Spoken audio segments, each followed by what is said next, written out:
নমস্কাৰ মিডিয়া 18 ষ্টুডিঅ'ত পৰস্মিতা গোস্বামী আৰম্ভণিতে এক ব্ৰেকিং নিউজ নাৰদা সিং গোচৰত পশ্চিমবংগৰ দুজনকৈ মন্ত্ৰীক আটক মন্ত্ৰী দুজন হৈছে ফিৰহাদ হাকিম আৰু সুব্ৰত মুখাৰ্জী বিধায়ক তথা প্ৰাক্তন মন্ত্ৰী মদন মিত্ৰ আৰু সুভন চেটাৰ্জীক আটক কৰিছে সিবিআই ইয়াকে লৈ বৰ্তমান কলকাতাৰ পৰিস্থিতি যথেষ্ট উত্তপ্ত হৈ পৰিছে পুনৰবাৰ জনাইছো যে নাৰদা সিং গোচৰত ইতিমধ্যে পশ্চিমবংগৰ দুজনকৈ মন্ত্ৰী কৰা হৈছে আটক মন্ত্ৰী দুজন হৈছে ফিৰহাদ হাকিম আৰু সুব্ৰত মুখাৰ্জী বিধায়ক তথা প্ৰাক্তন মন্ত্ৰী মদন মিত্ৰ আৰু সুভন চেটাৰ্জীক আটক কৰিছে সিবিআইৰ সোধাপোছা অব্যাহত ৰাখিছে ইয়াকে লৈ বৰ্তমান কলকাতাৰ পৰিস্থিতি যথেষ্ট উত্তেজনাপূৰ্ণ হৈ পৰিছে নাৰদা সিং গোচৰৰ বৰ্তমান যি তদন্ত সেয়া অব্যাহত আছে আৰু এই সংক্ৰান্তত পশ্চিমবংগৰ দুজনকৈ মন্ত্ৰী কৰা হৈছে আটক মন্ত্ৰী দুজন হৈছে ফিৰহাদ হাকিম আৰু সুব্ৰত মুখাৰ্জী বিধায়ক তথা প্ৰাক্তন মন্ত্ৰী মদন মিত্ৰ আৰু সুভন চেটাৰ্জীকো কৰিছে আটক সিবিআই আৰু বৰ্তমান ইয়াকে লৈ কলকাতাৰ পৰিস্থিতি যথেষ্ট উত্তপ্ত হৈ পৰা পৰিলক্ষিত হৈছে দৃশ্য আমি দেখুৱাইছো দুজনকৈ মন্ত্ৰী ইতিমধ্যে সোধপোছৰ বাবে আটক কৰা হৈছে নাৰদা সিং গোচৰত ইতিমধ্যে পশ্চিমবংগৰ দুজনকৈ মন্ত্ৰীক আটক কৰা হৈছে ফিৰহাদ হাকিম আৰু সুব্ৰত মুখাৰ্জী দুগৰাকী মন্ত্ৰীকে কৰা হৈছে আটক বৰ্তমান সমগ্ৰ ঘটনাত কোন কোন জড়িত আছে তেওঁলোকৰ ইতিমধ্যে সিবিআই জেৰা অব্যাহত ৰাখিছে আৰু ইতিমধ্যে বিধায়ক তথা প্ৰাক্তন মন্ত্ৰী মদন মিত্ৰ আৰু সুভন চেটাৰ্জী এই দুজনকো ইতিমধ্যে সিবিআই আটক কৰিছে আৰু সমগ্ৰ এই যি কেলেংকাৰী তাৰ তদন্ত আৰম্ভ কৰা পৰিলক্ষিত হৈছে আৰু সমগ্ৰ পৰিস্থিতি কেন্দ্ৰ কৰি বৰ্তমান কলকাতাত এক উত্তপ্ত পৰিস্থিতি বিৰাজ কৰিছে এই ঘটনা এতিয়া কেতবোৰ নতুন মূৰ লৈছে নতুন নতুন তথ্য ইতিমধ্যে উদ্ঘাটন হৈছে সিবিআইৰ জেৰাকালত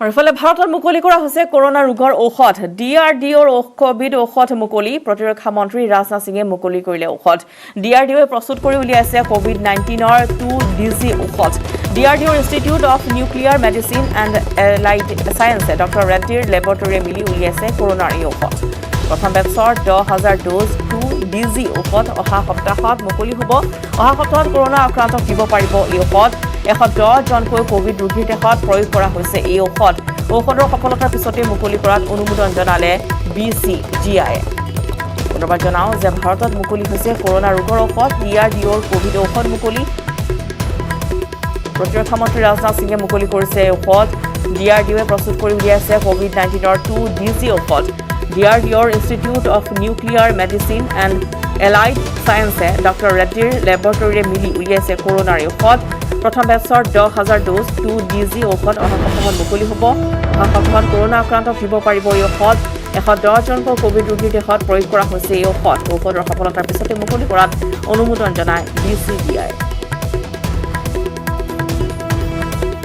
कोविड में विशेष रूप से यह ड्रग बहुत ही अपनी प्रभावी भूमिका का निर्वाह करेगी और हमारे वैज्ञानिकों ने जो इस ड्रग का इजाद किया है जो इस ड्रग को तैयार किया है मैं तो उनको अपनी तरफ से बधाई देना ही चाहता हूं पूरे डीआरडीओ को बधाई देना चाहता हूं डीआरडीओ के हमारे चेयरमैन को भी बधाई देना चाहता हूं डॉक्टर जी सतीश रेड्डी को भी बराबर इस संबंध में वैसे उन्होंने पहले भी मुझे जानकारी दी थी यह काम हमारे यहाँ चल रहा है लेकिन जब इसमें कामयाबी हासिल हुई तो जब उन्होंने इसकी जानकारी मुझे दी तो सचमुच मुझे इसकी बेहद खुशी हुई शायद भारत के वैज्ञानिकों के द्वारा डीआरडीओ के सहयोग से हमारे आदरणीय राजनाथ सिंह जी के नेतृत्व में ये शायद हमारी पहली इंडिजिनस रिसर्च के आउटकम के तहत दवा है जो सीधे सीधे कोविड के वायरस के प्रकोप को पूरे वैज्ञानिक दृष्टिकोण से कम करने का पूरा पोटेंशियल रखती है और ফলে দেশত ক্ৰমাৎ হ্ৰাস পাইছে কৰোনা আক্ৰান্তৰ সংখ্যা 24 ঘণ্টাত 2,81,386 গৰাকী নতুনকৈ আক্ৰান্ত হৈছে এদিনতে 4,106 গৰাকী আক্ৰান্ত হৈছে মৃত্যু বৰ্তমানলৈ 2,74,000 লোকৰ কৰোনাত আক্ৰান্ত হৈ মৃত্যু হৈছে সংবাদ জনাইছিল যে ক্ৰমাৎ দেশত হ্ৰাস পাইছে কৰোনা আক্ৰান্তৰ সংখ্যা 24 ঘণ্টাত 2,81,386 নতুনকৈ আক্ৰান্ত হোৱাৰ খবৰ এটা দিনতে 4,106 গৰাকী আক্ৰান্তৰ মৃত্যু হৈছে বৰ্তমানলৈ 2,74,000 লোকৰ কৰোনাত মৃত্যু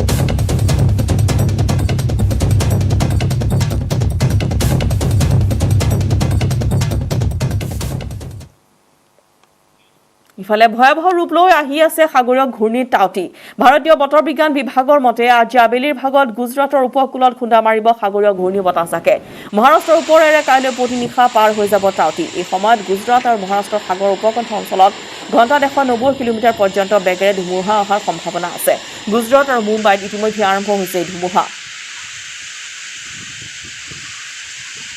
तोक्ते नाम का तूफान धीरे धीरे गुजरात की तरफ बढ़ रहा है और समुद्र में हवाएं भी तेज चलने लगी है मैं आपको ये दृश्य दिखाना चाहूँगा कि अभी जो आप दृश्य दिख रहे हो वो अरबी समुद्र का है बिल्कुल सौराष्ट्र के नज़दीक जो अरबी समुद्र होता है वो अरबी समुद्र है और यहाँ पे काफ़ी लहरें चल रही है समुद्र में लहरें ऊँची ऊँची चल रही है और हवाएं भी तेज हो रही है खास करके यहाँ के जो लोग हैं जो समुद्र किनारे के आसपास रहने वाले लोग हैं उनको शिफ्ट किया जा रहा है और वेरावल बंदर जो है गिर सोमनाथ जिले का वहाँ पे 10 नंबर का सिग्नल लगाया गया है और 10 नंबर का सिग्नल का मतलब होता है कि उत्तर दिशा की ओर से जो तूफान है वो पसार होगा और उसकी वजह से काफ़ी हवाएं तेज चल सकती है और समुद्र में 5 मीटर तक ऊंची लहरें जो है वो उठ सकती है दिनेश सोलंकी न्यूज़ गुजरात की तरफ धीरे धीरे अब साइक्लोन बढ़ रहा है और अभी हम भावनगर डिस्ट्रिक्ट में और भावनगर डिस्ट्रिक्ट के घोघा बंदर है घोघा बंदर पे आप जिस तरह से देख रहे हो तो समंदर में जो करंट है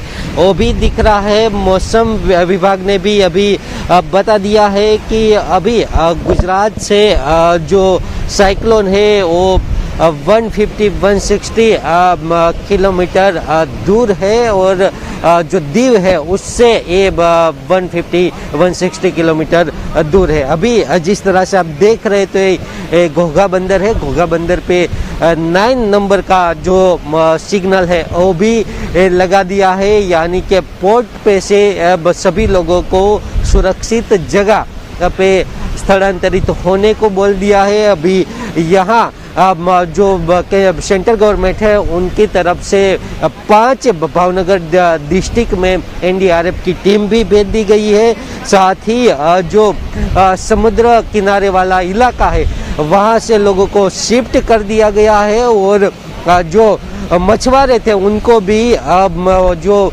समंदर में से बाहर आने को बोल दिया गया था देर रात को सभी जो शिफ्टिंग की जो कार्रवाई थी वो चली हुई थी और अभी धीरे धीरे जिस तरह से साइक्लोन नज़दीक आ रहा है उस हिसाब से जो पवन की गति है हवा की जो गति है वो ज़्यादा बढ़ रही है और साथ ही समंदर की जो लहरें है वो ऊंची उड़ रही है अब देखना ये होगा कि किस तरह से ये पूरा जो साइक्लोन है वो हीट होता है पोरबंदर और भावनगर के बीच हीट होने वाला है तब देखना ये होगा कि कितनी ताराजी हो सकती है कैमरामैन नीलेश सोसा के साथ मयूर माकड़िया न्यूज़ 18 गुजराती भावनगर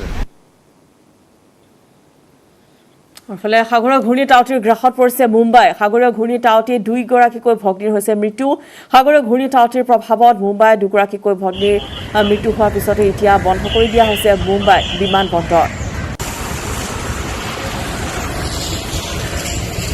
সাগৰীয় ঘূৰ্ণী কবলত এনেদৰে বিস্ফোৰক ক্ষতিসাধন হৈছে মুম্বাই মহানগৰ দৃশ্য আমি দেখুৱাইছো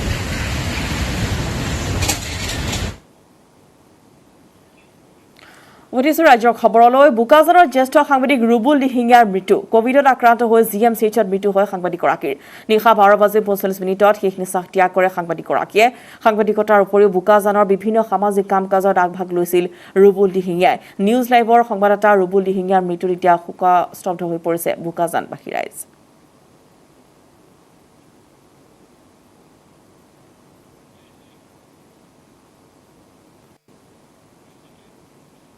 ফেলছয়গা সমষ্টিৰ প্ৰাক্তন বিধায়ক বিশিষ্ট ক্ৰীড়া সংগঠক ৰাণা গোস্বামীৰ দেহাৱসান কৰোনাত আক্ৰান্ত হৈ মৃত্যু হৈছে ৰাণা গোস্বামীৰ বিৰুদ্ধত মুখ্যমন্ত্ৰী ডক্টৰ হিমন্ত বিশ্ব শৰ্মাৰ গভীৰ শোক প্ৰকাশ প্ৰাক্তন বিধায়ক তথা বিশিষ্ট ক্ৰীড়া সংগঠক ৰাণা গোস্বামীৰ বিয়োগত গভীৰ শোক প্ৰকাশ কৰিছে প্ৰাক্তন মুখ্যমন্ত্ৰী সৰ্বানন্দ সোণোৱালেও বিয়োগত ৰাণাস্বামীৰ বিয়োগত এতিয়া অসমৰ এগৰাকী প্ৰত্যক্ষ ক্ৰীড়া সংগঠকক হেৰুৱালে বুলি উল্লেখ কৰে প্ৰাক্তন মুখ্যমন্ত্ৰীগৰাকীয়ে। তেখেতৰ বিদেহ আত্মাৰ সদ্গতি কামনা কৰি শোকসন্তপ্ত পৰিয়ালবৰ্গলৈ সমবেদনা জ্ঞাপন কৰে প্ৰাক্তন মুখ্যমন্ত্ৰীগৰাকীয়ে।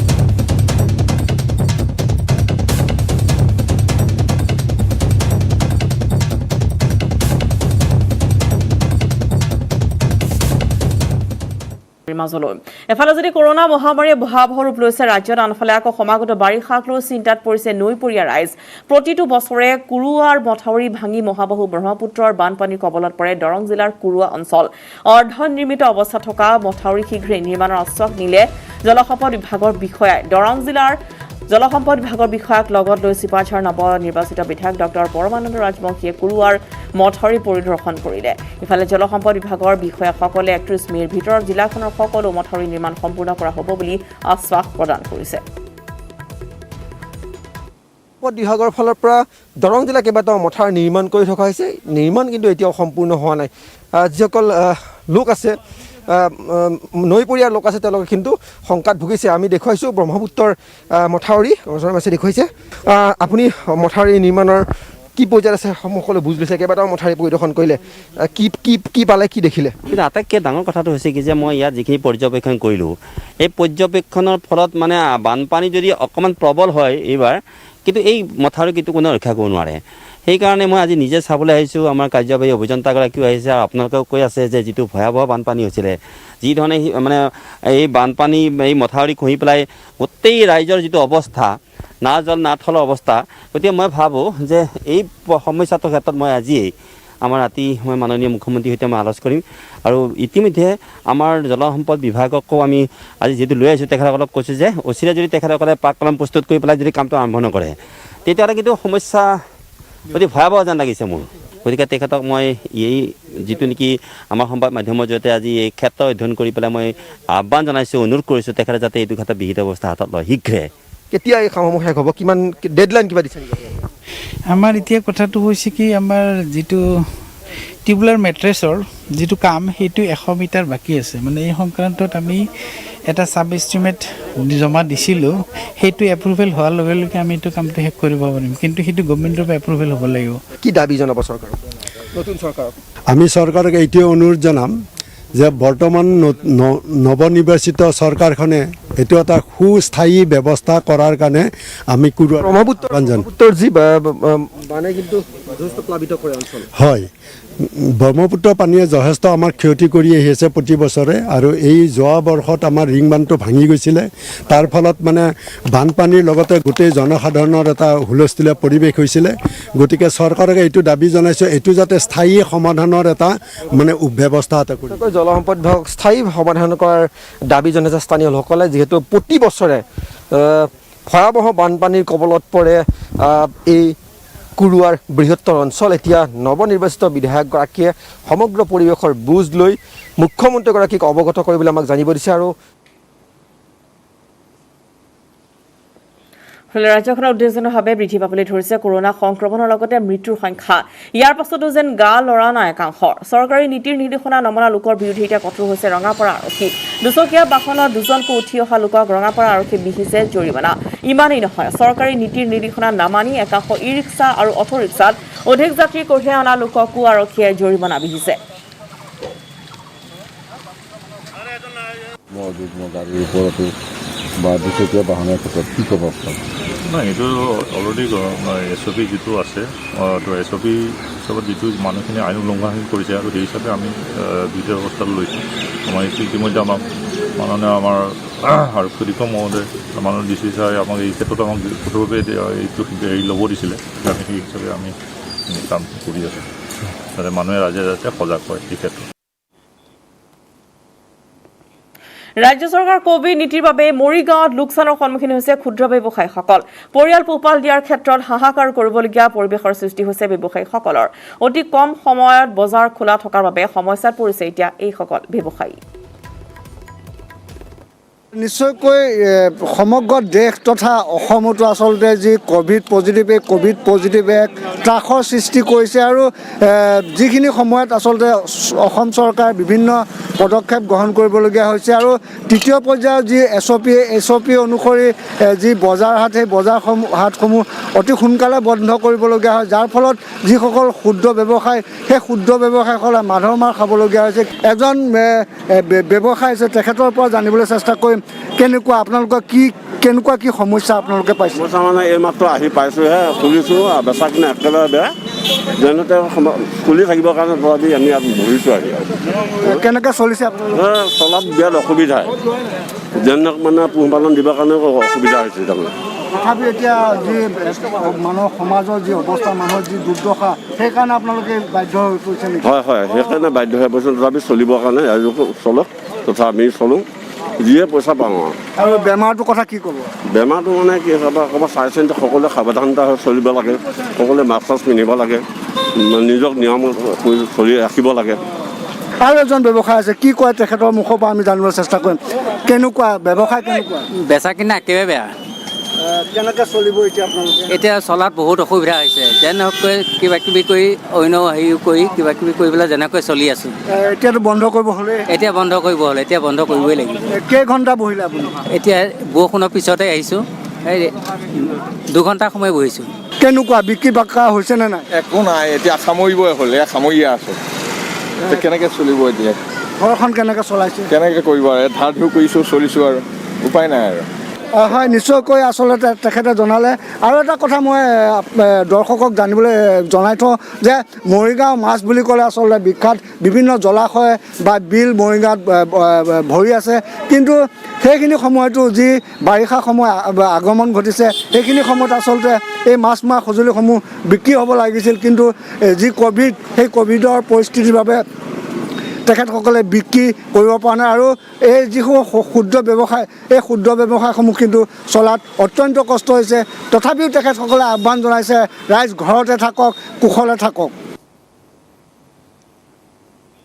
প্ৰধানমন্ত্ৰী মোদীৰ আত্মনিৰ্ভৰ ভাৰতৰ আহ্বান, দেশৰ অৰ্থনীতি এই মুহূৰ্তত এক সন্ধিক্ষণত উপনীত হৈছে। নেটৱৰ্ক 18ৰ উদ্যোগত আৰু ITCৰ দ্বাৰা প্ৰস্তুত এই বিশেষ আয়োজন স্বাভিমান ভাৰতত আমি আপোনালোকৰ সন্মুখলৈ লৈ আহিম দেশৰ চুকে কোণে পৰা আত্মনিৰ্ভৰ কিছু অনবদ্য কাহিনী, সংগ্ৰাম আৰু অভিজ্ঞতাৰ এনে কিছুমান কাহিনী যিবোৰে এখন ৰাষ্ট্ৰ হিচাপে আমাৰ এক সুকীয়া পৰিচয় গঢ়িবলৈ সাহস দিব। তেনে এক অনুপ্ৰেৰণামূলক কাহিনী হৈছে বাজাজ অটোৰ।